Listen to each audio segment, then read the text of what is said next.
नमस्ते बच्चों, आज हम देखेंगे बाल वसंत भाग 2 कक्षा 7वीं का तीसरा पाठ खान पान की बदलती तस्वीर, इसके प्रश्न उत्तर। तो पेज नंबर 16 पर हम देखेंगे, कुछ क्वेश्चन हमें दिए गए हैं। पहला प्रश्न हम पढ़ेंगे, खान पान की मिश्रित संस्कृति से लेखक का क्या मतलब है, अपने घर के उदाहरण देकर बताइए। ठीक है बच्चों, यहाँ पर हमें बताना है घर का उदाहरण देके कि मिश्रित संस्कृति का क्या मतलब है। ठीक है, खान पान की मिश्रित संस्कृति से लेखक का तात्पर्य यह है कि अब कोई भी व्यंजन और पकवान किसी क्षेत्र विशेष तक सीमित नहीं रह गया। दक्षिण भारत का भोजन उत्तर भारत में पहुंच गया है और उत्तर भारत की ढाबा संस्कृति पूरे देश में फैल चुकी है। फास्ट फूड जैसे नूडल्स, बर्गर आदि देश के कोने कोने में उपलब्ध है। गुजरात का ढोकला, गाठिया देश के कई हिस्सों में स्वाद लेकर खाया जाता है। इसी प्रकार बंगाली मिठाइयाँ भी सब जगह मशहूर है। हम अपने घर में भी खान पान की मिश्रित संस्कृति देखते हैं। जैसे अगर आप उत्तर भारतीय परिवार से है तो भी आपके घर में क्या होता है, इडली, डोसा, बर्गर, नूडल्स आदि चीज़ें पकाई जाती है। ठीक है बच्चों, उसके बाद हम लोग सेकेंड क्वेश्चन देखेंगे, अपने मनपसंद व्यंजन का नाम बताओ, यह भी बताओ कि वह व्यंजन तुम्हें क्यों पसंद है। ठीक है बच्चों, यहाँ पर आपको आपके फेवरेट पकवान का नाम, आपको कौन सा पकवान सबसे ज़्यादा पसंद है वो लिखना है और आपको क्यों पसंद है वो लिखना है। ठीक है बच्चों, उसके बाद थर्ड क्वेश्चन हम देखेंगे, खाने पीने वाले व्यंजनों को ढककर रखना अनिवार्य है। क्यों ढककर रखना चाहिए हमें खाने पीने के व्यंजनों को? बहुत ज़रूरी है, क्योंकि अगर हम लोग उसे ढकेंगे नहीं तो क्या होगा, उसमें कीड़े गिरेंगे, जीव जंतु गिरेंगे, है ना, मक्खियाँ बैठेगी और वो सब जीव जंतु जो है वो जो यानी जंतु है वो क्या होंगे, हमारे शरीर में जाएंगे और उसके वजह से हमारा स्वास्थ्य जो है वो खराब होगा। फोर्थ वन, फास्ट फूड यानी तुरंत भोजन के नफ़े नुकसान पर कक्षा में चर्चा कीजिए। तो हम लोग यहाँ पर यानी नफ़ा मीन्स उसका फ़ायदा क्या है हम देखेंगे और नुकसान हम देखेंगे मीन्स हानि। ठीक है, तो हम लिख सकते हैं लाभ, समय श्रम बचते हैं, विविध स्वाद मिलते हैं, व्यंजनों की विविधता होती है, जो पाक कला से अपरिचित है उनका सबसे फर्स्ट फूड अच्छा होता है। मगर उसकी हानि जो है मीन्स हमें नुकसान जो होता है वो हम लिख सकते हैं, उसमें शुद्धता नहीं होती, इनसे स्वास्थ्य बिगड़ जाता है, कई बीमारियां होती है, लोग पाक कला की निपुणता को खो जाते हैं, स्थानीय व्यंजन लुप्त हो जाते हैं। ठीक है बच्चों, उसके बाद हमें दिया गया है, पढ़िए, पाठ में विविध प्रकार के व्यंजन के नाम आए हैं, उन्हें छांटकर लिखिए। क्या करना है हमें, उन्हें छांटकर लिखना है। जैसे कि हम लोग लिख सकते हैं बर्गर, नूडल्स, आलू चिप्स, ढोकला, गाठिया, पेठा, पाव भाजी, छोले कुलचे, बंगाली मिठाइयाँ, पेढ़ा, पूड़ियाँ, कचौड़ियाँ, जलेबियाँ, इडली, डोसा, बड़ा, सांभर। ठीक है बच्चों, ये सब खाने के व्यंजनों के नाम यहाँ पर आए हैं।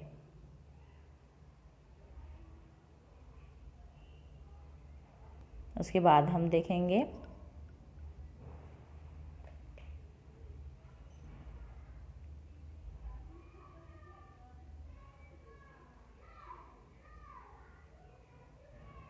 लिखिए, खान पान में बदलाव के कारण कौन से फायदे हैं, फिर लेखक इस बदलाव को लेकर चिंतित क्यों है। ठीक है बच्चों, तो यहाँ पर हम लोग लिख सकते हैं खान पान में बदलाव के फायदे, राष्ट्रीय एकता को बढ़ावा मिलना, एक प्रदेश की संस्कृति का दूसरे प्रदेश की संस्कृति से मिलना, गृहिणियों और कामकाजी महिलाओं को जल्दी तैयार होने वाले विविध व्यंजनों की विधि मिलना, देश विदेश के व्यंजन मालूम होना, स्वादिष्ट तथा स्वास्थ्यवर्धक भोजन का चयन कर पाना।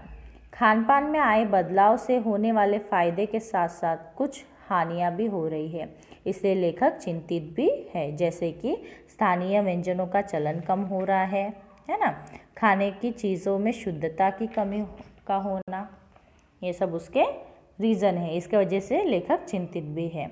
खान पान के मामले में स्थानीयता का क्या अर्थ है। ठीक है बच्चों, तो हम लिख सकते हैं खान पान के मामले में स्थानीयता का अर्थ है क्षेत्र विशेष में प्रचलित व्यंजन पकवान, उदाहरण के रूप में आगरे का पेठा, मुंबई की पाव भाजी, दिल्ली के छोले कुलचे, मथुरा के पेड़े आदि। इस तरह के क्षेत्र विशेष के व्यंजनों में कुछ ऐसे मसाले मिलाए जाते हैं जो अन्य क्षेत्रों में मिलाने वाले उन्हीं व्यंजनों में अपेक्षा कम अलग जायका मीन्स स्वाद रखते हैं। ठीक है बच्चों, मीन्स जहाँ पर ये मेन बनाए जाते हैं कहीं और बनाए तो उसमें वो मसाले नहीं गिरते, वो स्वाद नहीं होता है। पिछली शताब्दी में खान पान की बदलती हुई तस्वीर के अलावा और कौन कौन से बदलाव हुए हैं। ठीक है बच्चों, तो हम लिख सकते हैं, हम दशक लिख सकते हैं और महिला वर्ग और पुरुष वर्ग भी लिख सकते हैं कौन से चेंजेस उनमें हुए हैं। तो सन 8 का दशक में यानी हुआ है महिलाएं साड़ी ब्लाउज लहंगा चोली सलवार कमीज पहनती थी। उसके बाद पुरुष वर्ग पैंट कमीज कुर्ता पायजामा पहनते थे। सन 70 का दशक में हुआ है change, bell bottom top frock slacks top sari blouse. उसके बाद जेंट्स लोग कोट पैंट कमीज टाई कुर्ता पायजामा। सन 80 का दशक में जीन्स टॉप सलवार पजामी sari blouse gents, coat pant कमीज jeans T shirt kurta pyjama Pathani suit. सन 90 का दशक में skirt jeans top sari blouse salwar पजामी कमीज जेंट्स, कोट पैंट कमीज jeans T shirt kurta pyjama Pathani suit sherwani पजामी व दुपट्टा। ठीक है बच्चों, उसके बाद हम देखेंगे शब्द भंडार। यहाँ खाने पकाने और स्वाद में संबंधित कुछ शब्द दिए गए हैं, इन्हें ध्यान से देखिए और इनका वर्गीकरण कीजिए। पेज नंबर 17 पर हमें दिया गया है, उन शब्दों को हम लोग देखेंगे।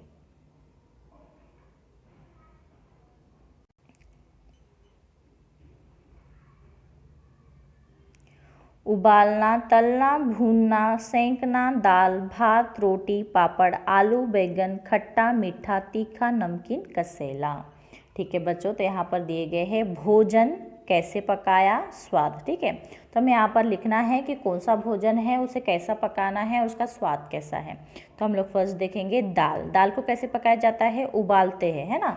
तो दाल कैसा पकाया, उबालना, स्वाद कसेला। उसके बाद हम लिखेंगे भोजन भात कैसा पकाना, उबालना, स्वाद मीठा। रोटी कैसे पकाया, सेंकना, स्वाद नमकीन। उसके बाद पापड़, पापड़ कैसे पकाया, तलना, स्वाद तीखा। उसके बाद आलू, आलू कैसे पकाया, भुनना, स्वाद मीठा। बैंगन कैसे पकाया, भुनना, स्वाद कसेला। ठीक है बच्चों, ये ब्लॉक्स आपको कंप्लीट करने हैं। उसके बाद हम लोग देखेंगे सृजनात्मक अभिव्यक्ति। मान लीजिए कि नमकीन और मीठे स्वाद में अपना अपना बड़प्पन बताते हुए वार्तालाप हो रहा है, वे क्या क्या बातें करेंगे लिखिए। ठीक है बच्चों, तो उनका जो कन्वर्सेशन है वो आपको यहाँ पर लिखना है। जैसे कि हम लोग लिख सकते हैं, नमकीन बोल सकता है मैं मानव के लिए बड़ा उपयोगी हूँ। मीठा बोलेगा मेरे बिना कोई दावत नहीं होती। नमकीन खाद्य पदार्थों में मेरे बिना स्वाद ही नहीं आता। मीठा मंदिर और उत्सवों में मेरे बिना कुछ नहीं होगा। नमकीन अचार पापड़ जैसे चीज़ों में मेरा अस्तित्व ज़रूरी है। मीठा कोई भी शुभ समाचार सुनाते समय सब मेरी याद करते हैं। नमकीन कुछ लोग तो चावल में भी मेरा इस्तेमाल करते हैं। मीठा लो शुगर रोगियों के लिए तो मैं दवा हूँ। नमकीन आयुर्वेद औषधियों में मेरा ज़्यादा इस्तेमाल होता है। मीठा मैं तो फलों में भी रहता हूँ जो मानव के लिए स्वास्थ्यप्रद है। ठीक है बच्चों, उसके बाद हम लोग नीचे देखेंगे प्रशंसा। कभी कभी शादी या किसी उत्सव की दावत में खाना अधिक बच जाता है, उसे फेंकना भी पड़ता है, लेकिन आज भी हमारे देश में ऐसे लोग हैं जिन्हें 3 वक्त का भोजन नहीं मिलता। आज कुछ ऐसी भी संस्थाएं हैं जो बचे हुए भोजन इकट्ठा कर ज़रूरतमंद लोगों में बांटती है। उनके कार्य के महत्व की प्रशंसा करते हुए 10 पंक्तियाँ लिखिए। ठीक है बच्चों, हमारे देश में बहुत गरीब लोग हैं और क्या होता है, शादियों में बिहाव में क्या होता है, खाना वेस्ट होता है।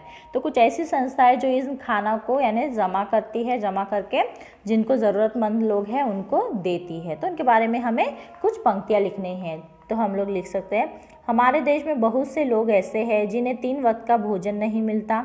मानव सेवा ही माधव सेवा कहा गया है, इसलिए हमारे खाने के बाद जो कुछ भी बचा है उसे ज़मीन पर फेंकने के बजाय एक गरीब का पेट भरे तो अच्छा होगा। इससे देश की गरीबी दूर करने में हमारा सहयोग भी होगा। आज कुछ संस्थाएं बचे हुए भोजन को होटलों से उत्सव से इकट्ठा करके ज़रूरतमंद लोगों को बांटती है। इनके अच्छे कार्यों की हमें प्रशंसा करनी चाहिए। हमें इससे कुछ सीखकर हमारे आसपास के लोगों की मदद करने की कोशिश करनी चाहिए। ठीक है बच्चों, उसके बाद हम लोग पेज नंबर 18 पर देखेंगे। भाषा की बात। खान पान शब्द खान और पान दो शब्द को जोड़कर बना है। खान पान शब्द में और छिपा हुआ है। जिन शब्दों के योग में और अथवा या जैसे योजक शब्द छिपे हो उन्हें द्वंद्व समास कहते हैं। नीचे द्वंद्व समास के कुछ उदाहरण दिए गए हैं, इनका वाक्य में प्रयोग कीजिए और अर्थ समझिए। ठीक है बच्चों, तो नीचे जो उदाहरण दिए गए हमको उसका अर्थ हमें समझना है और उसका वाक्य में प्रयोग हमें करना है।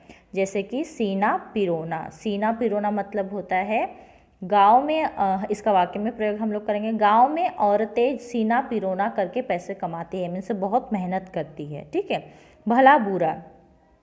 संसार में भले बुरे दोनों तरह के व्यक्ति है। भला बुरा यानी अच्छे और खराब। ठीक है। चलना फिरना। सड़क पर चलते फिरते समय हमें सावधान रहना ज़रूरी है।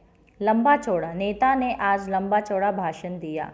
कहाँ सुनी बातें कभी कभी झूठ साबित होती है। घास फूस।